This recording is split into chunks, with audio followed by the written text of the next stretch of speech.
friends, welcome to Beautifully Bookish Bethany, where I have new videos every week about books and the geeky mom lifestyle. In today's video, I'm going to be making an argument for why I think Edward and Bella are demisexual, based on textual evidence from Midnight Sun by Stephenie Meyer.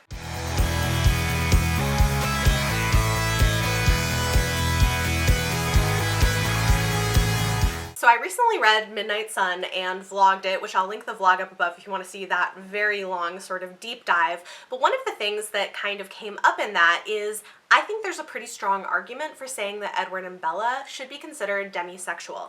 If you're not familiar with what demisexual means, it is something on the asexual spectrum that involves people who don't feel sexual attraction until they have romantic attraction as well.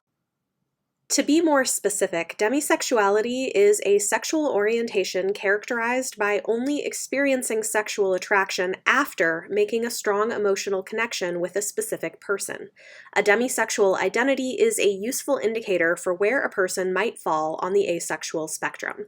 This definition is according to dictionary.com. And so I'm going to give you some textual evidence based on Midnight Sun for why I think this is a pretty strong argument, and why honestly a lot of things in this series would make so much more sense if this were the case.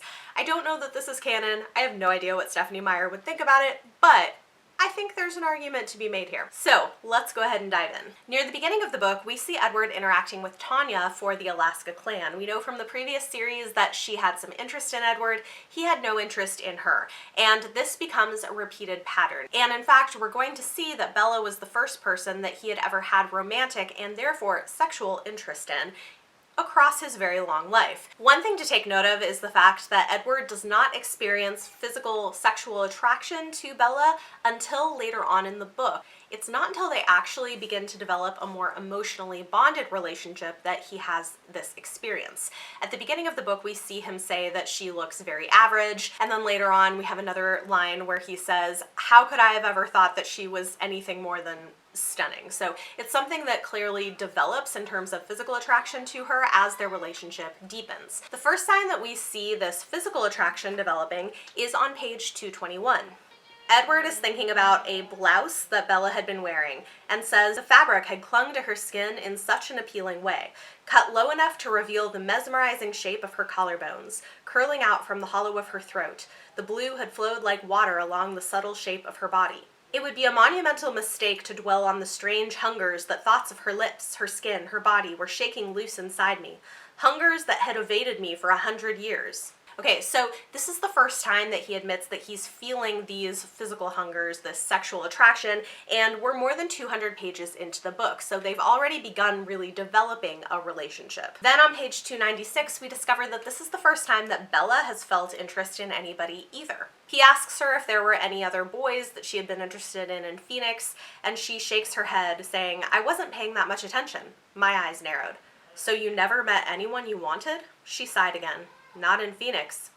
We stared at each other for a moment while I processed the fact that just as she was my first love, according to this, I was also her first infatuation at the very least. So we see that Bella also has never experienced love or sexual attraction, as we'll get to later, prior to getting to know Edward. On page 348, we're about halfway through the book, and we begin to get a slightly more physical element to their relationship, although even then it's very low-key. She leaned closer and laid all of her hand against my forearm, slowly stroking down toward my wrist. "Do you mind?" she asked, and her hand paused in its progress.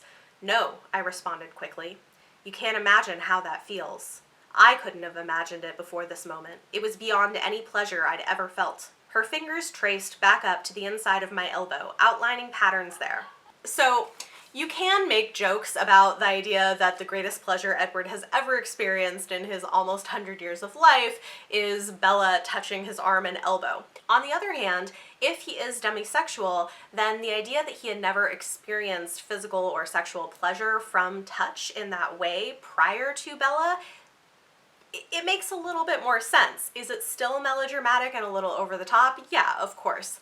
But it's not completely unbelievable. On page 385, we find out a little bit more about Edward's history with Rosalie. If you've read the series, you might know that Carlisle originally made Rosalie into a vampire with the idea that she and Edward might mate, but that never worked out, and Rosalie ends up being a little bit jealous of Bella because Edward is interested in her. But here we get further information, and it's kind of interesting. Again, on page 385, it says, "I remembered my disgust when he'd finally slipped. Rosalie had not been a welcome addition in the beginning, and learning that Carlisle had envisioned an even closer relationship for her and me was horrifying. The extent of my aversion would be impolite to share, ungentlemanly. But she was never more than a sister. That was probably the kindest way to sum up that chapter."